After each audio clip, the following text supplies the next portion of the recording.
Let's see. Yeah, only when the limit itself looks like it's gonna be just insane to try to do. That's the only time, yeah. We only ran into that just once. I think that's kind of rare, actually. So I was like, it looks like the limit, like, pretty Yeah, powerful and straightforward. if you used it for most of the problems here, no offense taken, I would absolutely understand. Yeah, limit comparison test even works pretty well on a good amount of these, I think, on the exercise set. You're gonna cover like Taylor series expansion. Yeah, we will get to Taylor series and the Maclaurin series towards the end of this chapter. We're going to kind of do it in two parts. The first part is going to be actually cranking them out, and the second part will be applications to it. Yeah, I don't know. I should know the e to the x one. I think that one is like x power n over n factorial. Should know that one.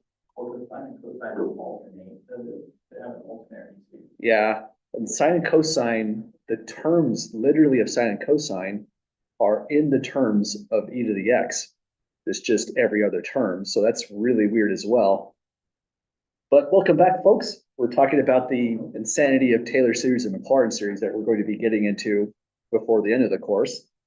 And, that's an interesting thing to talk about. Let's take a look into it just as kind of a preview of what we're getting into. So I want to go to last semester's Calculus 2. Think of this as a pretty big preview of what we're getting into. And what I want to look into are the applications. So that's going to be part 2 we're getting into. And the applications, one of the things we're going to be doing is using this list of stuff. So these are all Taylor series, rather they're Maclaurin series, the center is 0. We can take, say, the Maclaurin series for sine, cosine, e to the x, and actually bring them together. This is really pretty weird. E to the x, cosine, and sine are all intrinsically tied. And the way we're going to see that is through this example right here. We even did a hyperbolic one. Someone asked about it. So we did some formulas for the hyperbolics. But if we're doing just ordinary e to the power ix, we can write it as cosine x times I sine x. So this becomes complex analysis. And this is a famous formula. If you plug in pi in for x, you get e to the I pi equals -1, or e I pi plus 1 equals 0. But really the magic is cosine x is this as a Maclaurin series. This is actually the real way to calculate cosine x for just some random digit that you're plugging in, not like pi over 2. This is the kind of stuff your calculator is trying to do. Same for sine, and e to the x has all those same terms baked in. So we're going to separate out a cosine and a sine from e power ix, as weird as it sounds. But that's pretty much the goal of this chapter that we're working on. All of our methods are to give us these alternate formats for functions that we've known pretty well in the past and see how they could be differently expressed. Cosine and sine actually deserves this kind of expansion because they're weird functions to compute with in the very first place. Think of what you do to calculate sine pi over 2. You draw a circle of radius 1 centered at the origin. You make a radian measurement with a positive x-axis at pi over 2 radians, and then you grab the second coordinate. That whole process is a function. Or this is what your calculator is essentially doing. It might recenter it for a different center if you give it a value like 10. Maybe it's going to center it around maybe something like 3 pi, for example. So that's the kind of stuff we're going to be getting into. And it's going to finally resolve as well how you integrate e to the x squared. If you want to really integrate this, here's what it looks like. Another one of those strange functions. But before we get into all that, some of the major things we still need are the ratio test. This is a massive tool for any power series, including the ones we were just looking at, and the root test.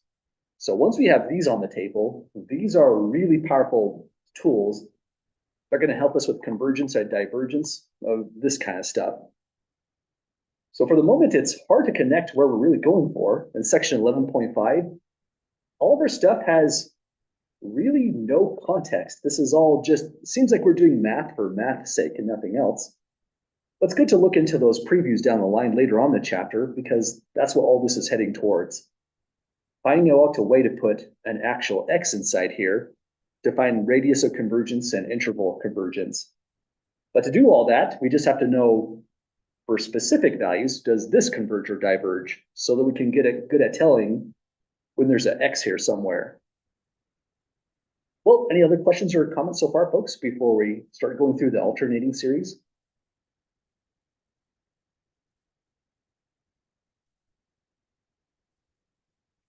Okay, so now example 1, we're going to test for convergence or divergence. All these series here are going to be alternating, but my other example 1, I think I misnumbered these, was also a really big fundamental example in this section, because it gives you times when it's not alternating, like in this case, this is what we're looking for alternating. It could be disguised better, but it's got to be something like cosine n pi, for example, to disguise a good alternating sequence, or series rather. So now seeing the -1 to a power directly tells us this series is alternating. Just that part right there.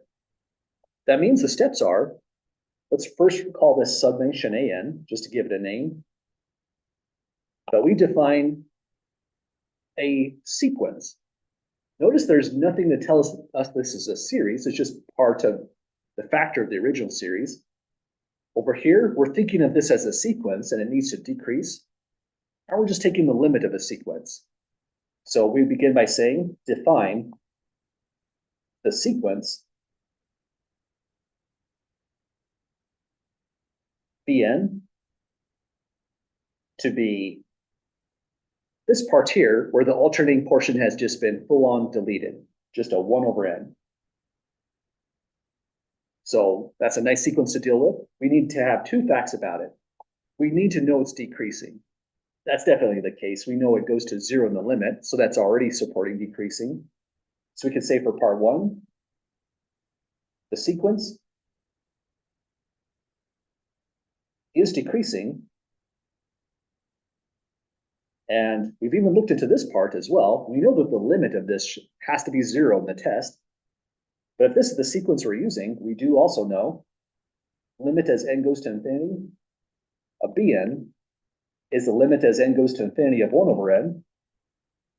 And that comes out to 0. We did that limit several times in section 11.1. So once we get a value of 0 out, our job is done. The whole original thing converges. And that's the entire set of steps for the alternating series test. It makes it a little bit longer than some things like p-series test, but it's still a very, very rapid process. We can now say converges by the alternating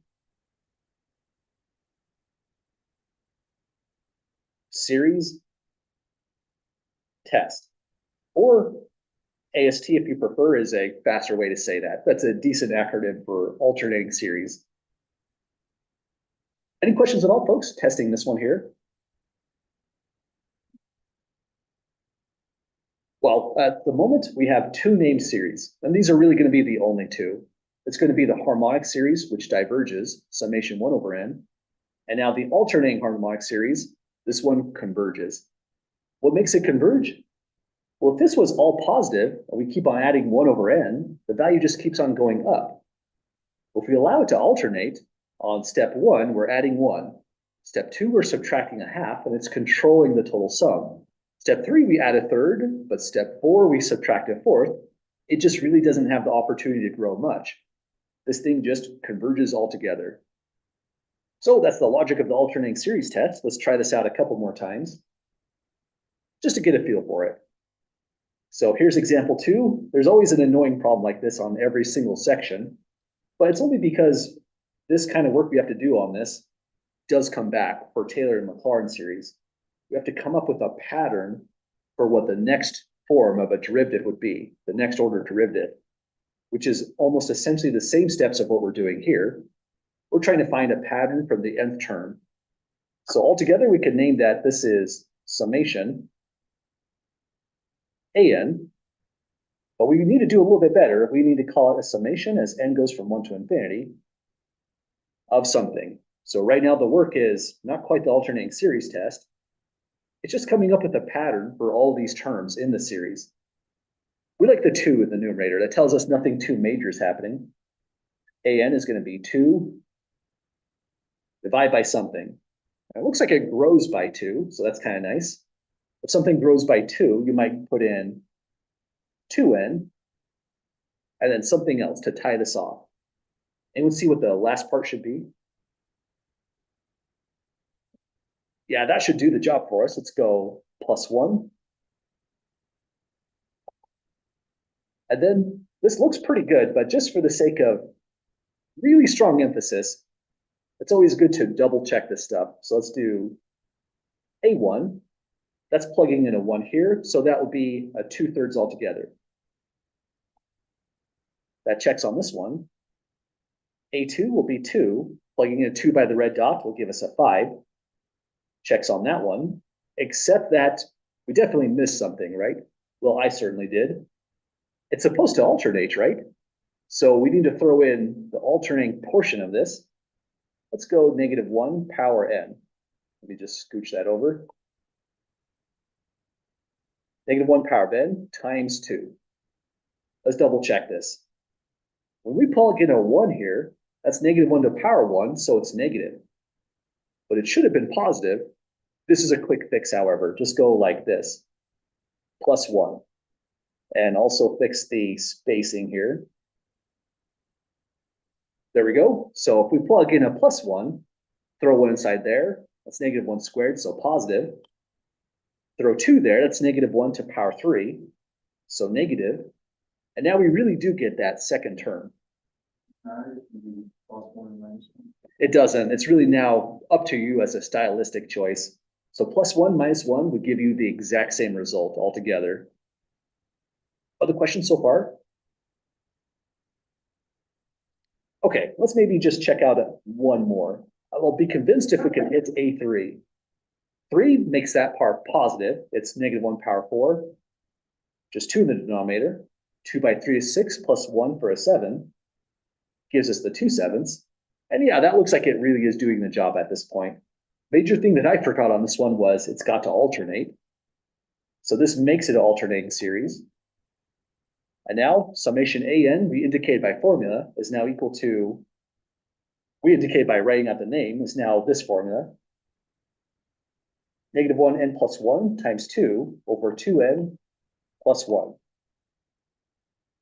Now we could actually really use the alternating series test. But you know, there's really not too much to say. Come up with a sequence, show that it's decreasing, show that the limit is 0, and now we've got convergence. So let's see if we can make those steps work out.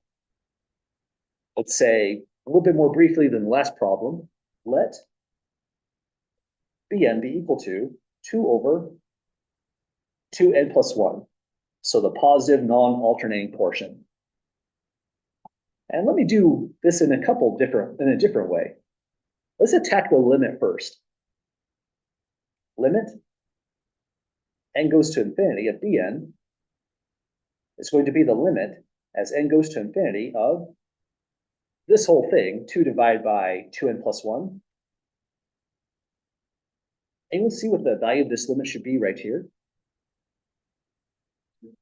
Absolutely. We have degree 0 in the numerator, so bounded, but the denominator grows without bound, just getting larger and larger. If you divide by an ever-growing number and it grows to infinity, limit is always 0 in that context. But now, think about what this tells us. If I plug a 1 inside this, this is 2/3. So it's positive. But then the limit goes down to 0. It's got to be decreasing. There's no other way about this. So this shows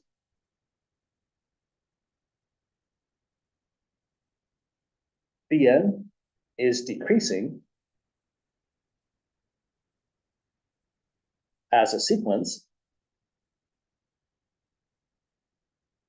So now all we need to write in is our conclusion. So we'll go back to the original series defined in this way, and we can say, therefore, summation an converges by the alternating series test. Then our work is done. Really, this one was just a slightly longer problem because we had to build out the formula for the series from scratch. But after that, there's really not a lot to show. Making, again, the alternating series test fantastic. When it works really, really well. When it doesn't work, it's highly, highly confusing. This is a problem where it's not going to work. It'll be our job to see why. But one thing to think about with part C, let's re-put in that test. The alternating series test has a really important comment to it. And it's this right here. This test only gives a conclusion of convergence, which sometimes becomes highly confusing. Part C is a diverging series, but it's also an alternating one, so it's natural to want to use the alternating series test right on this one. But the test will fail, and we can't give a conclusion of diverges, and it certainly doesn't converge. So the alternating series test doesn't even really fit on this one. But let's pretend we made a mistake, because this is a really, really easy one to make. Let's say we didn't see that and we thought it converges. Here's what the steps would look like if we missed that one small detail. It is alternating, that part is true, so it seems to fit, but also has to fit in this condition and in this condition as well. I'm not sure at all if this is even decreasing in the first place. That would take calculus because the limit is not zero. I can't just reuse this trick any longer. So this is what I would do to start this one off. Analyzing it in the same exact format as the alternating series test, we would say let Bn be equal to 2n divided by 4n minus 3. Then, again, step 2 is the interesting step. If you worked really hard and showed that this is decreasing, perhaps using calculus, that would suck because that work isn't going to help us at all. We want to see if that condition fits, and that's the fast one to check. So let's go then, limit as n goes to infinity of Bn is equal to the limit as n goes to infinity 2n, 4n minus 3. But this is a rational function with a tie of degree numerator denominator. Output on this limit is 2/4, or 1/2, but no matter how much we simplify it, it's not zero. So let's go not equal to 0, and this implies alternating series test fails. And just to be a little bit more specific, when we say fails, we don't mean the test is broken, that it's proven incorrectly, it's an actually false theorem. All we mean every time we say a test fails is inconclusive. Alternating series test gives us literally zero information. We don't know convergence nor divergence because we didn't even meet the assumptions of the test. Part 2 in the hypotheses was not met. But all's not lost. If you do this, and this is the work still on paper, keep that work. Just because we can't use the alternating series test doesn't mean this work is irrelevant. The next test we would pick is at the top of the list. Test for divergence. So when the alternating series test fails, the next go-to test almost automatically should be the test for divergence. It says if the limit does not exist, or if the limit is not zero, the series is divergent. It's still tricky though, because that limit of 1/2 does not fit into the test for divergence. The test for divergence is relative to the series term an, and we did a limit on Bn. So we have to be really mindful of that part. But that's tricky enough. Let's take a screenshot on this one.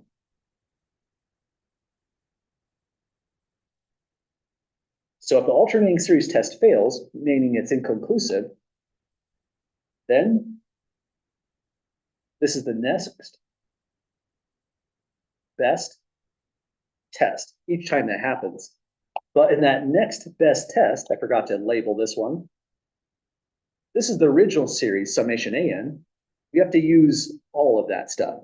So be sure to use that part right there. So the limit as n goes to infinity of AN is the limit as n goes to infinity of -1 power n minus 1 times the 2n or n minus 3. And the reason you don't want to delete this work is, again, it's relevant. If 2n divided by 4n minus 3 converges to 1/2, but then you throw something that alternates right inside there, it doesn't converge at all. This is a full-on, does not exist. Because half of the terms are getting closer to positive 1/2, and then the other half of the term are getting closer to negative 1/2. It's just going to look like a set of dots that essentially do this when n is very large. That's a particular kind of does not exist, not like heading to infinity or negative infinity. It's now just fully oscillating as n gets larger and larger, kind of like a cosine n. So anytime you have a limit that's non-zero for Bn, but then you put in the alternating part, no different than dealing with the limit as n goes to infinity of cosine n, the limit did not exist, which means we have this as a conclusion. We need to actually write this out, so let's write it out as summation AN diverges by test for divergence. And we made a really big deal out of this one because the alternating series test, even though fast, it is confusing. This is the confusion right here. This happens a good amount and the homework can happen on an exam. Just keep in mind, if you get something that you didn't want, like a half, when you wanted a 0, you're on the right track, but you're really using a totally different test for divergence, and your limit is a full-on does not exist. If you get through those steps, then you're in good shape even for this trickiest question for an alternating series. Well, any last questions or comments, folks, on surviving this one?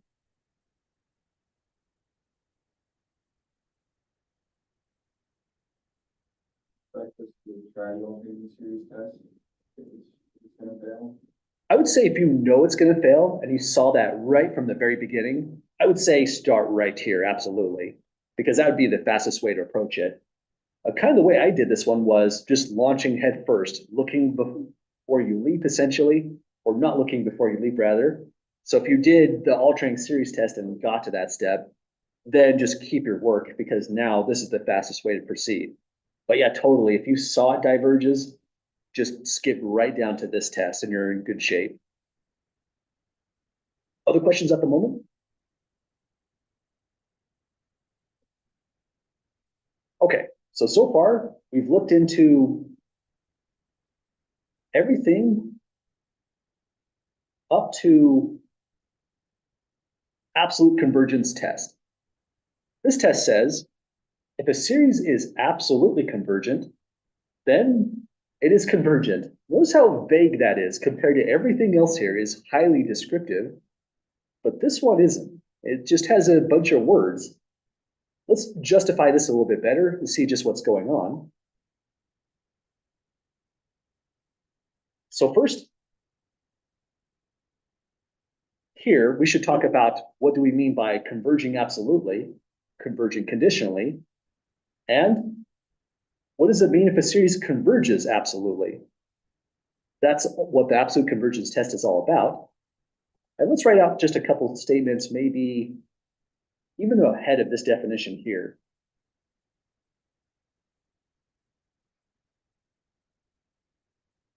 So first I want to just put down a series. Let's call it summation n goes from 1 to infinity an, just a generic series itself. Converging absolutely would mean this. Absolute convergence means summation n goes from 1 to infinity absolute value of an converges. Doesn't seem like it's saying too much, but this is actually pretty interesting in a way. If you have a series with negative, positive terms, maybe all negative terms, maybe it's alternating, and you just didn't want to deal with the alternating or negative terms at all, go to this one. If that converges, this converges. That's the essence of the absolute convergence test. Let's write this in. Our author just gave us this vague notion, but here's what the logic really looks like. If summation absolute value an converges, then the original series, summation an, also converges. So that's the whole essence of this absolute convergence test. But you know, there's like a lot of things in math, so much more to say here. Even this part right here is extremely vague. When you write down summation n goes from 1 to infinity, absolute value an, it's kind of like an order of operation situation. Sometimes when people see this, what they're really thinking in their mind is not that at all, but this. N goes from 1 to infinity, summation an in absolute value means you're taking the absolute value of a1 plus a2 plus a3 plus, not quite there, plus all the way to an, and then, and so on. You're taking the absolute value of the entire total sum. But that's not what the absolute convergence test is doing at all on this one. That's a different structure. When you see summation, n goes from 1 to infinity, absolute value of an, what that really means is you're taking absolute value of a1 plus absolute value of a2 plus absolute value of a3 plus absolute value of, well, made that same mistake. Should really put the dots in first. Absolute value of an, and so on. That's what we're really trying to calculate. We're taking the absolute value of the individual terms, which is a totally different output than this absolute value here. These are not equal whatsoever.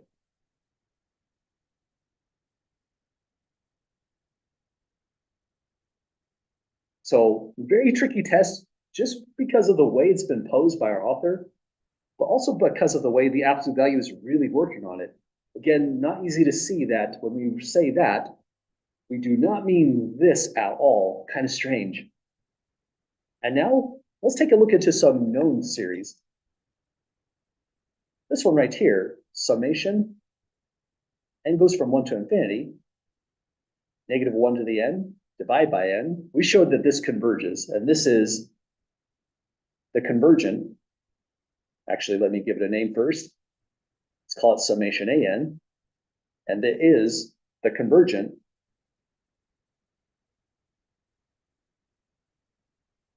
harmonic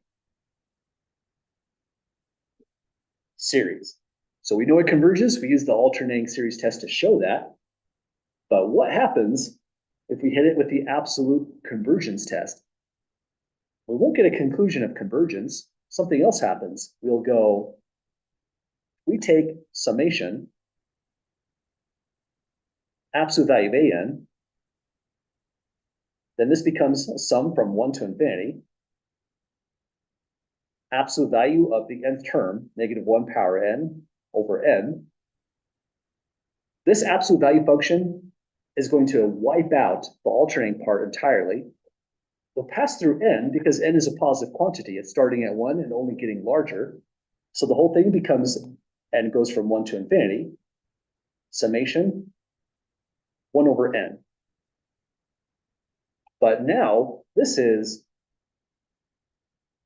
summation bn. Well, maybe let's not use bn. That had a different role. This is the divergent harmonic series. So already this is getting pretty interesting. So we have an honest to goodness trichotomy. A series could converge absolutely. It could be conditionally convergent, or it could diverge. Conditional convergence is what just happened here. The original thing converged. Here it is, alternating harmonic series, we know to be convergent. But if we try to use the absolute convergence test by taking absolute values of every term individually, like this, every term, we get the harmonic series, which diverges. Original thing converges, the absolute value of all terms diverges, gives conditional convergence. So we can say here, therefore, summation n goes from 1 to infinity, negative 1 power of n over n, is conditionally convergent. This is a kind of weak convergence. In this section 11.5, there is I believe a one-page blurb at the very end of the section. It's going into a discussion on rearranging these sums, just organizing the terms differently.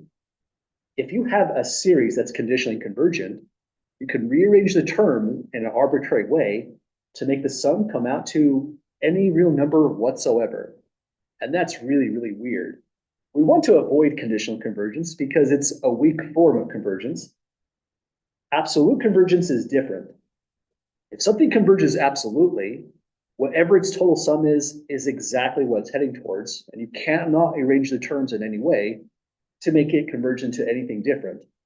It's the kind of convergence we've been thinking about all along as we define convergence. But now we see a weaker form of convergence, conditional one. That's what's happening with the alternating harmonic series. So lots of weird stuff happening, and what this is all leading towards is, as we mentioned, grab any series whatsoever, three things can happen, and exactly one of these three things will happen. So it's an honest trichotomy. We have convergence absolutely, the good outcome. Convergence conditionally, that's like the middle outcome.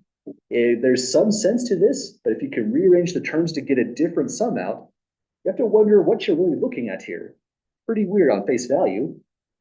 And then there's divergence, kind of the worst outcome, but at least it's clear what's happening with divergence.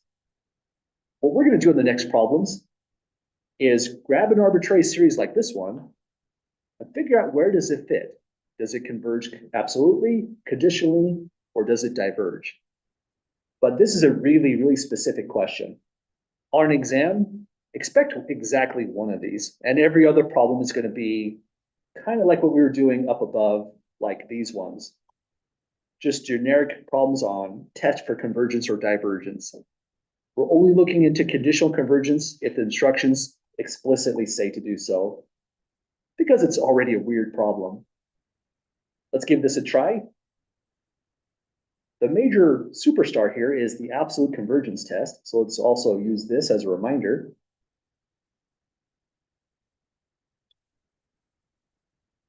And now we're ready for some pretty tricky problems, but we should be able to give some strong answers to each one of these series below. We want to know, will it converge absolutely, conditionally, or is it a divergent series? For some reason, I don't think I included any divergent one on these. So full disclosure, every part here is either absolute convergence or conditional convergence. So for this kind of question, I have a highly suggested step one you should take. Step one, attempt the absolute convergence test. This one right here. Because if I try the alternating series test on this one, and it diverges on that, well, let me think of this a different way. If I try the alternating series test on this and it converges, it doesn't tell me the kind of convergence I'm going for. I would have to still do something else to see if it's conditional or absolute. So the strongest method to go here is rule out absolute convergence first, because if it is absolute convergence, if it is absolutely convergent, sorry, talking hard today, this is the only test you have to use. If it is absolutely convergent, and I use the alternating series test first, I still have to use this test, because let's look at the conclusions. If the series converges absolutely, then it is a convergent series, or hang on. I think I'm getting mixed up on my logic here.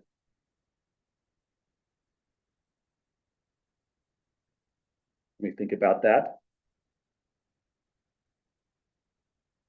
So if we use the alternating series test, we could get convergence on this one.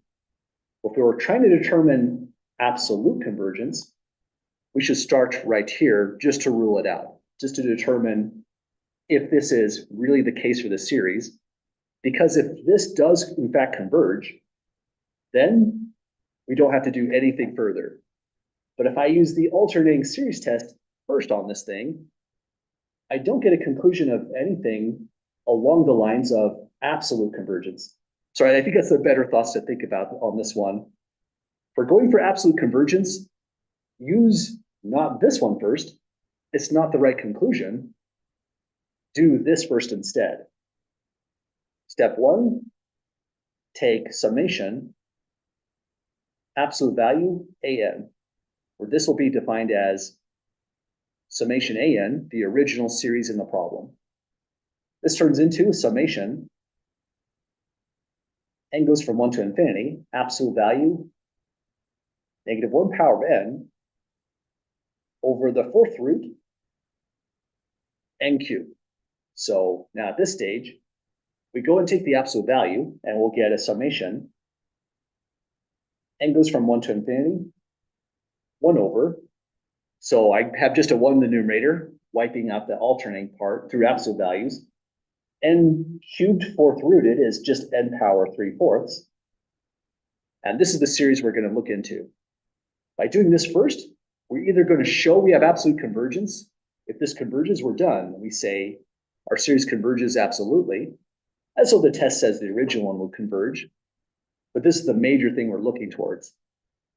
So now we have to decide what test fits this right here. Anyone see the right test to use on a thing like that? Yeah, absolutely. We have n as a base and a denominator.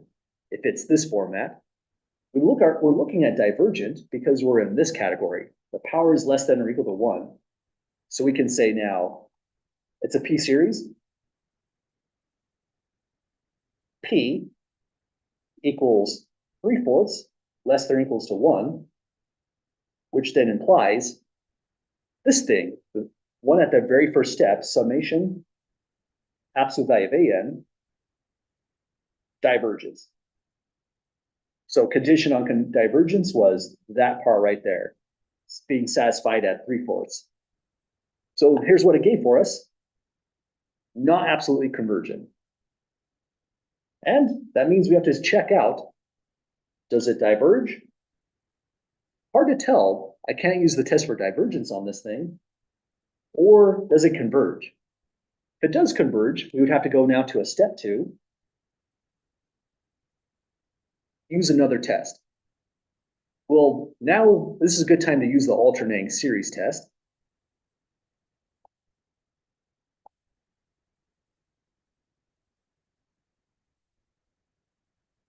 And let me make that look a little bit more official. On step 2, use the alternating series test, which means if we're using that test, we define a sequence this time. The sequence is going to be this portion, the non-alternating stuff. Let Bn be equal to, really it's that part right there, 1 over n power 3/4. This is a decreasing sequence automatically. We're bounded in the numerator, and denominator only increases as n increases. So we can say for part 1, Bn is decreasing. For part 2, the next step of the test, we take the limit. As n goes to infinity of Bn, which is a limit as n goes to infinity, 1 over n power 3/4. That limit is 0 outright. Nothing happens in the numerator, but denominator grows without bound. Notice that decreasing and the limit being 0 are often related on these kind of problems. So from these two parts, we have a conclusion that not absolute value of an is a series converging, but the original series, summation an, converges. Well, because it converges, divergence is off the table, and we're just cornered into that conclusion. We can say for our overall statement, here's step 3. Nothing major in step 3, it's just a conclusion now. We'll say, therefore, summation an is conditionally convergent. Which is, again, a pretty weird statement when you say conditionally convergent. It converges on the condition that you don't hit it with absolute values, is one way to think about it. You have to let it be itself, it has to alternate, or the thing will diverge automatically. But because it's conditionally convergent, this is a really, really weak form of convergence. So it's a extremely odd series in the first place. But any last questions, folks, on getting through part A?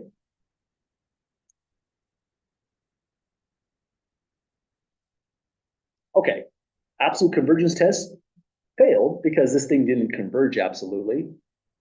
But we used the alternating series test and it all just kind of worked out just right. Let's try this out on the second scenario. On the next one, we have a trig function, cosine power n, divided by 4 power n. That feels familiar. I think we looked at that into our example one here. No, something strongly related though. This was n squared plus 3 in the denominator. And the relevant fact about this is cosine n does not alternate on this one. That makes this one pretty weird. We cannot use the alternating series test whatsoever on that kind of thing. Yet still, we want to determine if it's convergent, conditionally convergent, or divergent. We'll still maintain probably the best way to do any one of these problems is look into absolute convergence by taking the absolute value of the original thing. So let's call this summation an. Step 1, we'll look into summation an with absolute value. So this will give us a sum as n goes from 1 to infinity, absolute value of the entire nth term. So cosine n divided by 4 power of n.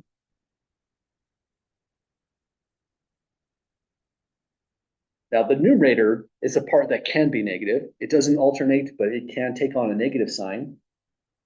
It's only the denominator where absolute value is going to pass through, since 4 power of n is always positive. So this turns into now 4 power of n, absolute value of cosine n up into the numerator. And we can't cancel it out. This is not equal to 1, unfortunately. We're just stuck on this step. It's not even clear what we should be doing at this stage, but we have to test that for convergence and divergence, or divergence. So back to the drawing board on this one. Let's see what can work. Numerator is bounded, denominator grows without bound. So the limit of that nth term would be 0 this time. Test for divergence fails. It's inconclusive. We don't get non-zero. It isn't geometric because n right here is a particular value, not as an exponent. Certainly isn't a p-series because of the power n right there as an exponent. That's more like a geoseries. We cannot use the alternating series test. It doesn't alternate. This is now positive. It didn't alternate from the first place. Looks like we have limit comparison test and comparison test as only alternatives on this one. And this is one of those weird cases where I think the limit comparison test is harder on this one. Or, well, would it be? Hard to say.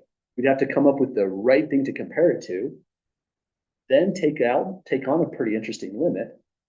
I think this one might be pretty hard, but if you would like to see it done, we can give it an attempt. Let's try the comparison test first. This one should work out pretty well.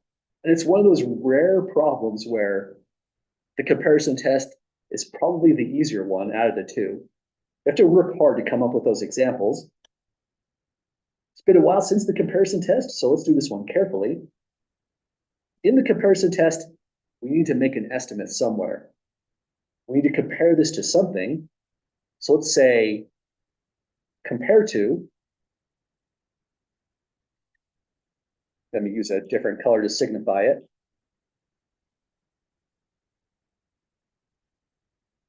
A new series, Bn, that's the part that emerges here and here, which is going to be a summation as n goes from 1 to infinity of, we need to grab something from here. The numerator is bounded by 1, so this turns into a geometric series the moment we just ignore that part. That's the whole difficulty with this problem. So let's hope this works. That's a lot of what the actual comparison test is all about. It's a bit of trial and error, a lot of finesse, and sometimes retrying things when it doesn't work on the first try. So I'm going to go 1 over 4 power ben, which makes this summation from 1 to infinity. 1/4 power ben, not a required step, but by doing that one step, we see a geometric series emerging. The a value is 1, the r value is 1/4, which meets the condition for convergence. So let's say here, it's a geoseries. R in absolute value is 1/4, which is less than 1, which implies converges, or convergence, however you'd like to say it. For geoseries, that there's the condition on convergence, less than 1, whereas for a p-series, that would have been divergence. So now we're comparing it to something known to converge. That means possibility 2 is off the table for us.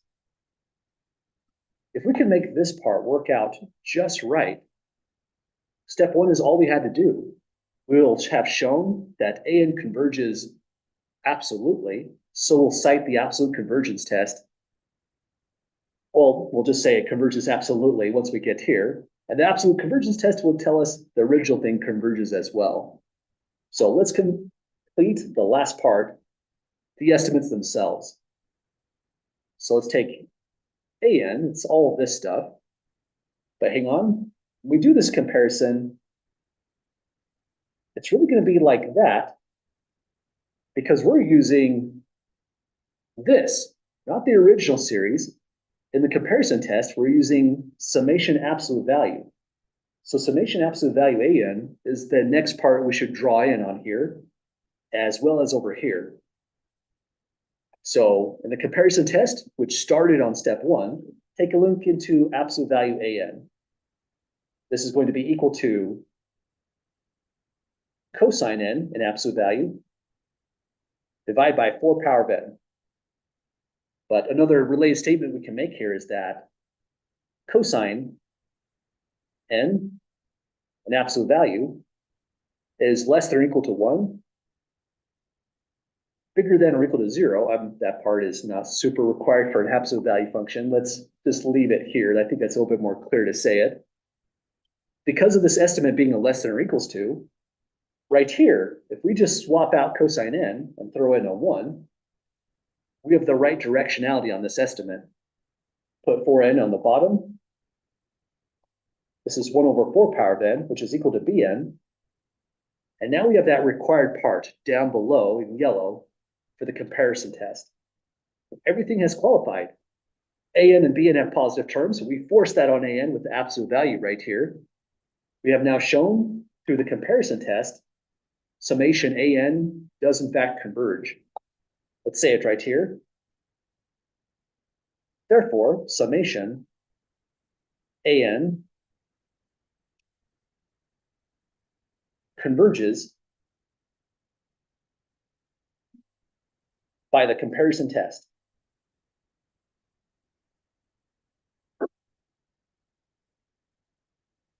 That means, again, our job is done. We showed that the absolute value of an converges. That's what we mean by absolute convergence. So all we have to do is in step 3, or excuse me, step 2 now, this one is a little bit quicker, just put down our conclusion. Step 2 would be the statement, summation, or hang on, no absolute values on this one. The conclusion is relative to the original series itself, this one. So summation an, and just to be specific, let's write this one out this time. Cosine n over 4 power ben is absolutely convergent. If something converges absolutely, it cannot converge conditionally, and it certainly isn't divergent any longer. That's the essence of this test. If a series converges absolutely, then the series itself is convergent as well. We actually don't need that conclusion. That's kind of the weird thing about this test. It's because the problem is not asking if this converges. It's asking, is it absolutely convergent, conditionally convergent, or divergent? So we never really use this test directly. We just take the absolute value of an and test this new series itself. We got it, folks. This thing is convergent absolutely. That means it does converge, and it converges in a very strong sense. When we say the total sum is a number, we're really using that actual intuition all the way back in section 11.2, which falls apart on conditional convergence. This is the wildest form of convergence ever, the moment we know it's conditional. Again, read that last page on section 11.5. It does a good job of showing all the weird things that can happen to these kind of things. But we got it, folks. That's the conclusion there on this one. We have one more to try just for the sake of extra practice, but any questions at all solving this one?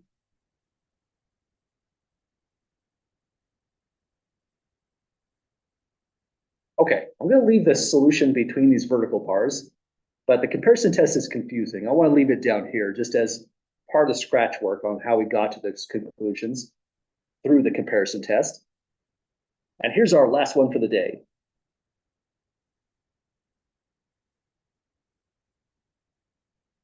Arbitrarily weird looking one, but our approach that we use on the very last problem should qualify on this as well.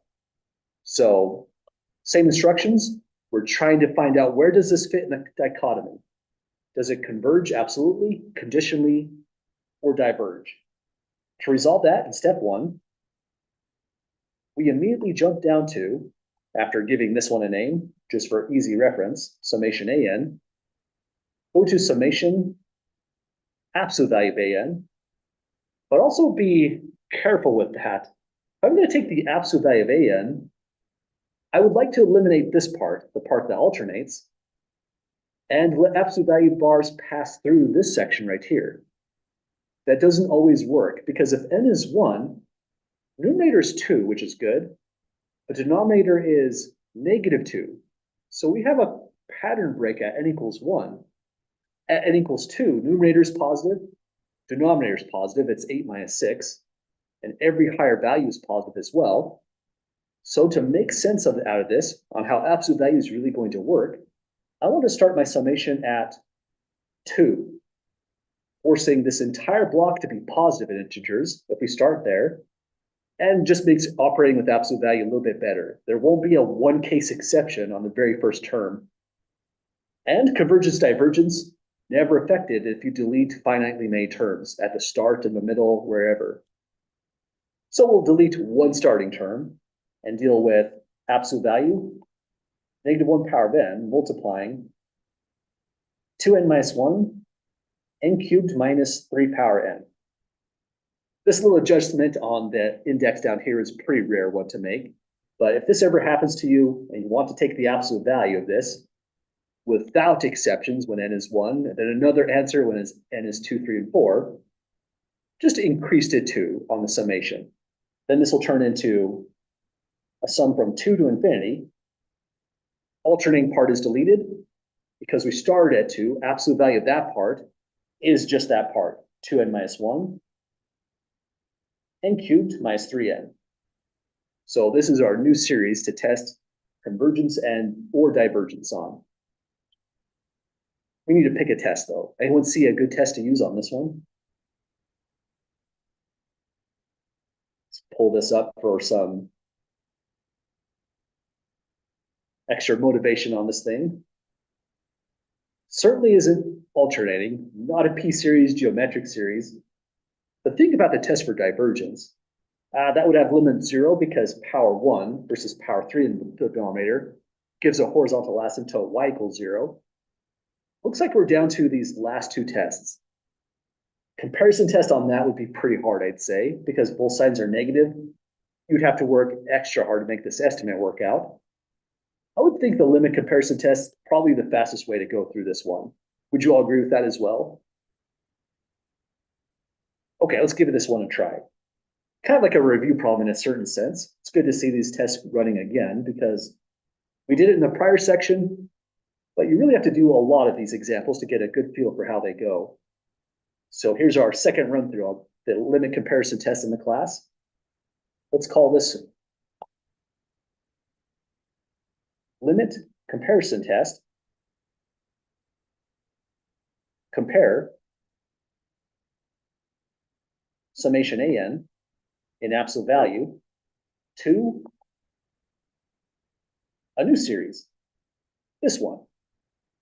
Looking at the terms, this is like an n over n cubed, kind of like a 1 over n squared.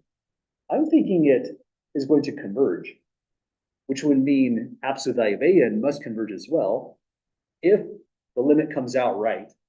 By coming out right, c has to be bigger than 0. It cannot be infinity either. It has to exist as a limit.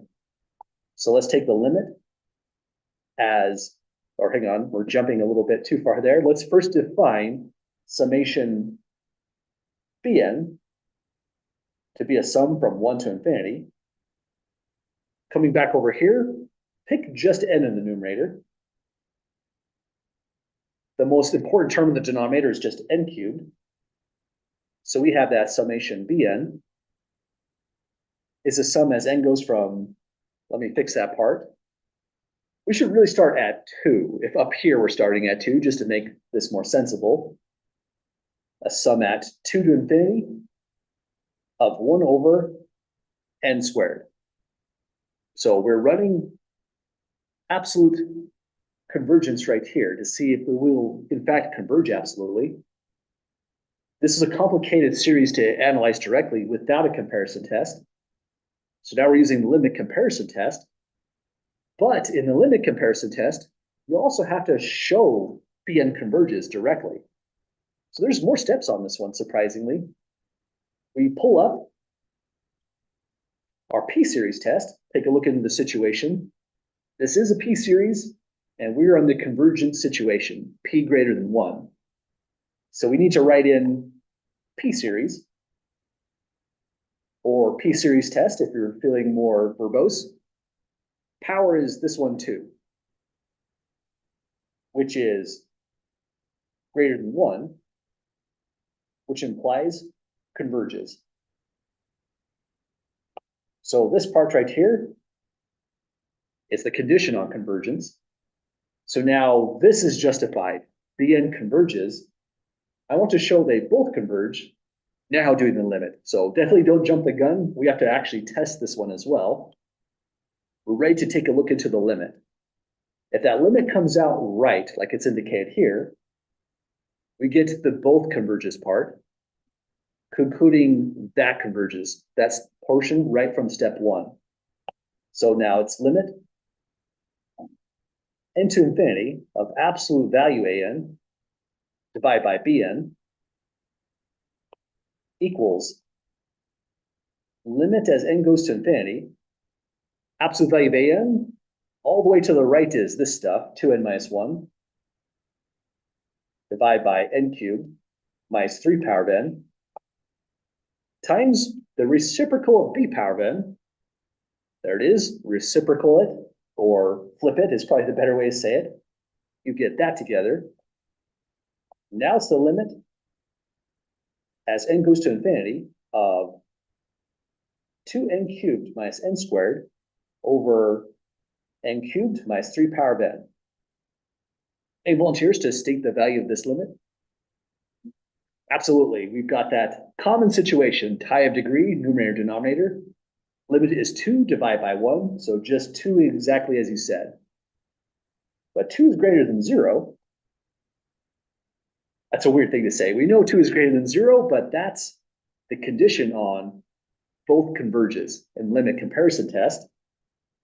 So now we can say this implies summation an in absolute value must also converge. Where we said it also converges is due to, again, just getting a positive but finite number coming out in the limit. So we're done with the limit comparison test, but any questions on those steps using it so far?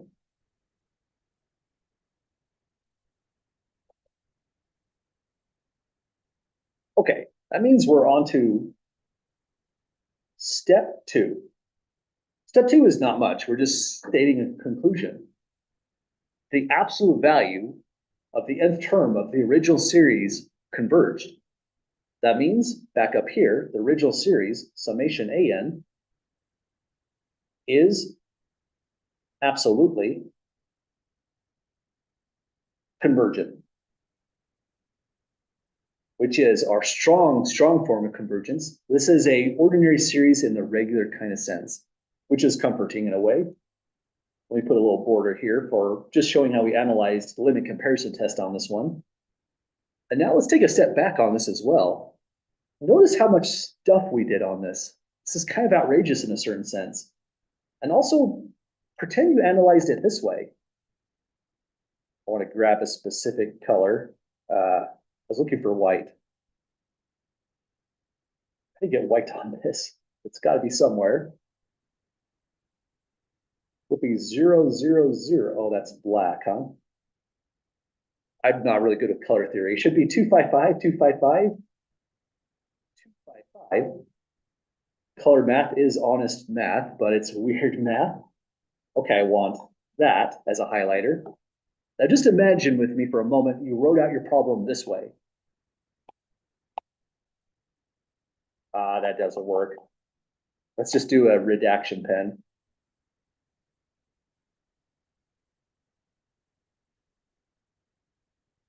And what else? Take that off. Take that off. Take that off. Sometimes when people do this problem, this is what the work looks like. And honestly, it's right work. I can read through it and see what's going on, but it is extremely difficult work to track and reduplicate, say, in an exam setting. There's just so much stuff going on. We're jumping from a series to the absolute value to get to this. A limit comparison test, we may not even put this down if we're not careful with identifying things with variable names. We might have just wrote down something, simplified it, said it converges, do a weird limit out of nowhere, say something else converges, and then say the original thing is absolutely convergent. There's a really hard difficulty in actually saying what goes where, because we also used, let's take a look. I'm not sure why I pulled that up, but we used, let's count them, a limit comparison test, a p-series test, well, just 2 tests really, but in those tests, there's other series we had to use. So there's lots of series all over the place. The best way to make the most sense of all of this is definitely give everything a name. Start off with naming the original series. If you make a change to it, modify the symbol. It's just a whole new variable. This is one symbol for one concept, absolute value of the original series. If you're comparing it to something else, give it a whole new name as well. And when you go to the next steps, make sure you're referencing the right part. We're using absolute value an, not this part in the limit, or else this limit would have been a does not exist if we said an right there. So there's lots of stuff.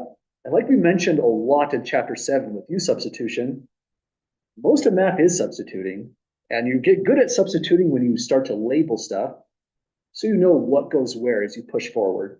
So this is a great way to really learn this stuff in the first place.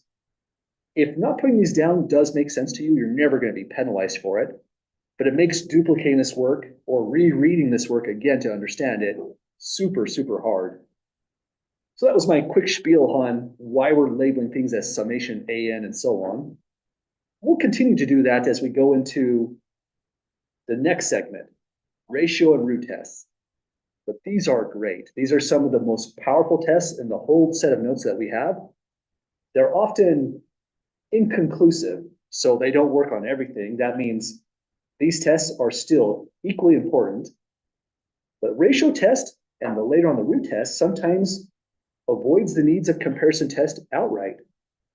It's going to allow us to do things we never were able to test before, like factorial inside the series.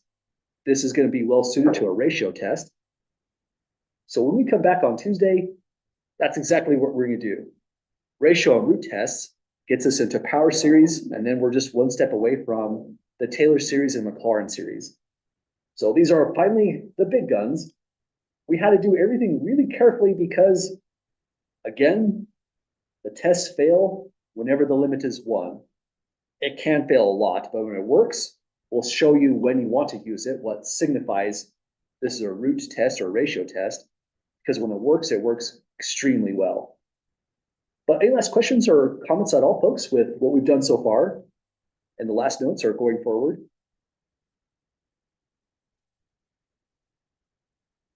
Okay, we've been through a lot. 11.5 is, in my opinion, the hardest one before getting into section 11.10.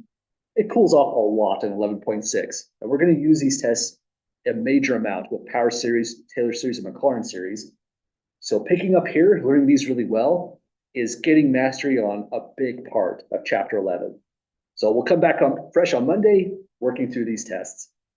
Have a great weekend, folks. I'll see you all next week. It'll be week 12 out of 16. So that's like the 75% mark.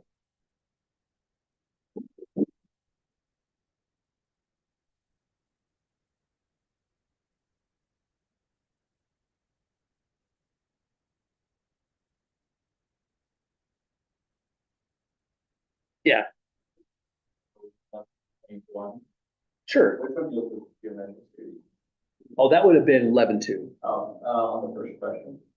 On 11.2, let me Yeah. take a look on that one. Oh, yeah, this is a weird one. Calculate the sum of a series whose partial sum is given this way. It's really kind of just a definition type of problem.